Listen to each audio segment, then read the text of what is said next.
नमस्कार, सलाम, प्रणाम और शाम की प्यार भरी सत श्री अकाल दोस्तों। इस वक्त की सबसे बड़ी खबर आ रही है पड़ोसी मुल्क पाकिस्तान से। आज पाकिस्तान को मुल्क ही बोलना पड़ेगा क्योंकि पाकिस्तान की सेना ने हरकतें तेज कर दी हैं। ऐसा लग रहा है कि पाकिस्तान की सेना ने मोर्चा संभाल लिया है, विदेश नीति से लेकर डिफेंस के सेक्टर तक, क्योंकि आज पाकिस्तान की सेना ने शाहीन मिसाइल का टेस्ट किया है।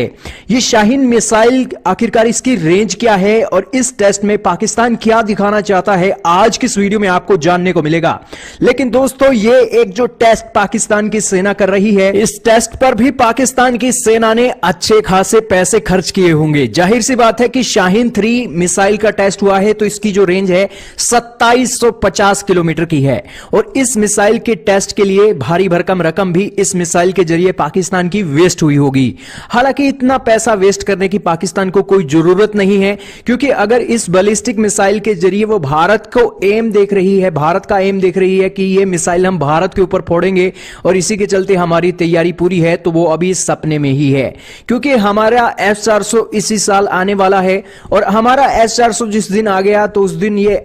शाहीन 3 नाम की जो इनकी बैलिस्टिक मिसाइल है, ये बिल्कुल खात्मा इसका हो जाएगा। वैसे दोस्तों, बैलिस्टिक मिसाइल की यह खासियत होती है कि यह पिन पॉइंट टारगेट पर हमला नहीं करती, बल्कि यह एक बड़े इलाके को निशाना बनाती है। एक्यूरेसी से इसका कोई भी लेना देना नहीं है। लेकिन जब हमारे पास S-400 आ जाएगा तो S-400 की मिसाइलें ना सिर्फ इनके इस बैलिस्टिक मिसाइल को भेज सकेंगी, बल्कि इसी के साथ पाकिस्तान के जितने भी फाइटर जेट हैं उनको भी भेज सकेगी। लेकिन इसी के साथ शाहीन 3 ये एक जो मिसाइल का टेस्ट हुआ है, पाकिस्तान की सरकार को यही सलाह देंगे कि पाकिस्तान की सरकार अपनी महंगाई के ऊपर ज्यादा ध्यान दे एज कंपेयर टू अपने डिफेंस के सेक्टर में इस तरीके से मिसाइलों का टेस्ट करना बंद करे, क्योंकि पाकिस्तान की जनता आज भूखे मर रही है और दूसरी तरफ पाकिस्तान की सेना इस तरीके के टेस्ट कर रही है। और इन टेस्टों से कुछ निकलने वाला है नहीं, क्योंकि आज चाहे आप कितनी मर्जी मिसाइलों के टेस्ट कर लीजिए, कल को फिर कितने मर्जी मिसाइलों के टेस्ट कर लीजिए, हमारा S-400 आते ही आपकी ये सभी मिसाइलें धराशायी हो जाने वाली हैं। और वैसे भी भारत आपसे बहुत आगे है, ये बात आपको ध्यान रखनी चाहिए।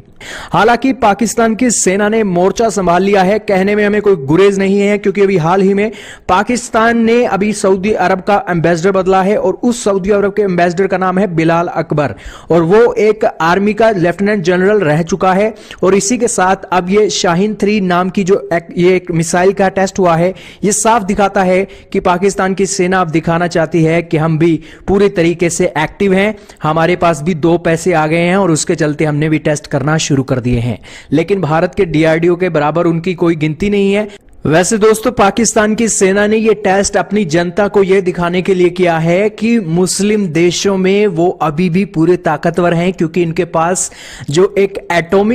एटम बम की तकनीक है और इसी के साथ उनके पास जो न्यूक्लियर बम है, उस कारण से वो आज भी मुस्लिम देशों में आका गिने जाते हैं और उनके खलीफा गिने जाते हैं मिलिट्री के मामले में। इसमें कोई शक नहीं है कि अभी हाल ही में ग्लोबल पावर इंडेक्स की एक जो रिपोर्ट आई है, उसमें पाकिस्तान का नंबर 138 देशों में 10वां है। लेकिन पाकिस्तान अगर यह टेस्ट भारत के मद्देनजर कर रहा है तो उसे भूलना नहीं चाहिए, किसी ग्लोबल फायर पावर इंडेक्स में भारत का नंबर 4था है। तो इसी के चलते पाकिस्तान भारत को दिखाने के चक्कर में अपनी इन महंगी मिसाइलों का टेस्ट ना करे तो ही ज्यादा अच्छा होगा, नहीं तो पाकिस्तान की जनता को जो एक घास खाने की नौबत आ जाएगी, जो घास पाकिस्तान अपने गधों को डालता है और उसे फिर चाइना में बेच कर आता है। खैर दोस्तों, आप क्या कहना चाहेंगे पाकिस्तान की इस शाहीन 3 मिसाइल के ऊपर कमेंट सेक्शन में राय का इजहार जरूर कीजिएगा। लेकिन हमारी तो यही सलाह है पाकिस्तान को कि इस डिफेंस के क्षेत्र में मिसाइलों की टेस्टिंग करना बंद करे और इसी के साथ अपनी जनता को एक अच्छी जिंदगी